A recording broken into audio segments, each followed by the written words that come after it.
Rangpur medical college হাসপাতালে অভিযান চালিয়ে দুর্নীতি দমন কমিশন রংপুরের সমন্বিত জেলা কার্যালয়। রফিকুল ইসলাম সাবুলের প্রতিবেদনে ক্যামেরায় ছিলেন জিয়ারুল ইসলাম জিয়াম।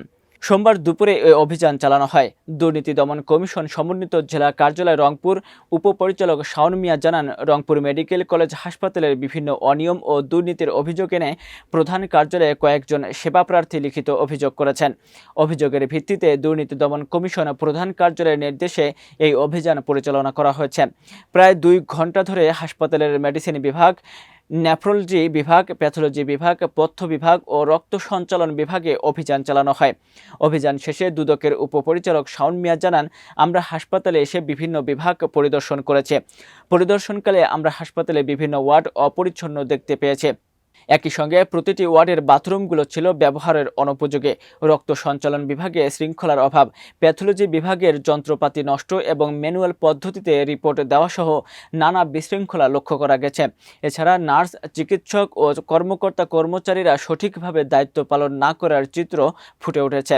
এ সময় দীপন নামের এক দালালকে আটক করে ভ্রাম্যমাণ আদালতের মাধ্যমে 3 মাসের সাজা প্রদান করা হয়। দুদকের উপপরিচালক বলেন, আমরা আরও কিছু অনিয়ম পেয়েছি, সেটা আমরা আমাদের প্রধান কার্যালয়ে লিখিতভাবে জানাবো। তবে হাসপাতালে সেবার মান বাড়ানোর জন্য পরিচালককে আমরা বলেছি।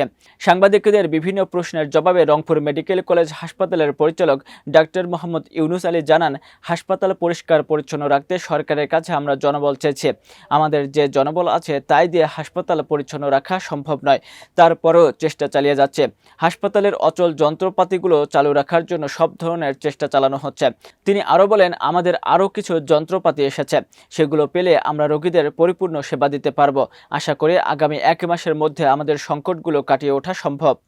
আপনারা জানেন, রংপুর মেডিকেল কলেজ রংপুরের উত্তরবঙ্গের যে প্রতিটা অঞ্চল রয়েছে, প্রতিটা অঞ্চলের মানুষের একটা আশ্রয়স্থল, চিকিৎসার একটা গুরুত্বপূর্ণ একটি জায়গা। এই জায়গাতে আমরা দীর্ঘদিন যাবৎ অভিযোগ পেয়েছি বিভিন্ন ধরনের দালাল সহ বিভিন্ন ধরনের সিন্ডিকেটের এখানে প্রভাব রয়েছে, যার ফলে জনগণ সেবা যেটা প্রাপ্তির, সেই প্রাপ্তির ক্ষেত্রে অনেক বাধার সম্মুখীন হয়।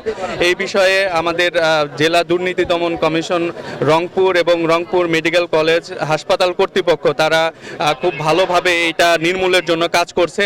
এরই ধারাবাহিকতায় আজকে এই দালাল প্রতিরোধ, টাউট প্রতিরোধ করার জন্য সমন্বিত যে অভিযান আমাদের জেলা প্রশাসন, জেলা দুর্নীতি দমন কমিশন এবং রংপুর মেডিকেল কলেজ হাসপাতাল কর্তৃপক্ষের যৌথ উদ্যোগে আমাদের যে আজকের অভিযানে আমরা আজকে একজন দালালকে পেয়েছি এবং তাকে আমরা হাতে নাতে ধরে তাকে আমরা মোবাইল কোর্টের আওতায় এনে 3 মাসের কারাদণ্ড দিয়েছি।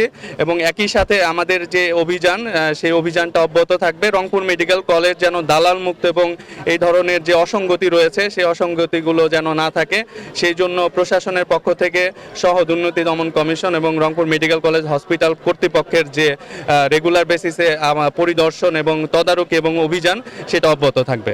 এখানে আমাদের যে পিডব্লিউডির কাজ হলো আমাদের বাথরুমের এই পানি পড়া, তারপরে পাইপলাইনগুলো যে নষ্ট যেগুলো ঠিক করা। পিডব্লিউডির লোককে আমি নিজে স্বয়ং এসে ওদেরকে দাঁড়িয়ে থেকে দেখিয়ে গেছি যে এগুলো আপনারা একটু ঠিক করেন, এগুলোর জন্য পানি যাতে আমার বাথরুমে না পড়ে এই ব্যবস্থা আপনারা করেন। আমরা সবচেয়ে বেশি সমস্যা পেয়েছি পরিষ্কার পরিচ্ছন্নতা নিয়ে। সবগুলো বাথরুমে এবং বাথরুম অনেকগুলো তালা মারা ছিল, ওগুলো আমরা খোলার ব্যবস্থা করেছি, উনি খুলে দিয়েছেন এবং আশা করি এখন থেকে বাথরুমের সংখ্যা নিয়ে অতটা সমস্যা হবে না আগের মতো যেটা হয়েছে।